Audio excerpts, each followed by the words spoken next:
So he applied this at work and was able to be empathetic to his younger colleague without jumping into fixing mode. And he was really proud because it's turned also into a productive moment. At home, he dared to be more vulnerable in reaching out to his family. He felt happier, more at peace with his thoughts, and not alone.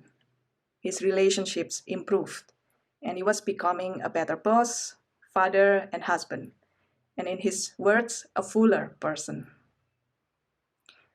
What would a result like that mean for you?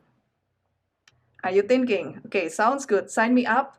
Or are you thinking, hold on, slowing down, expressing emotions, being vulnerable? Doesn't it sound like nonsense? Or do you think, okay, that might work for simple, gullible people, but it's not for busy high achievers like me? Where do you fall on the list?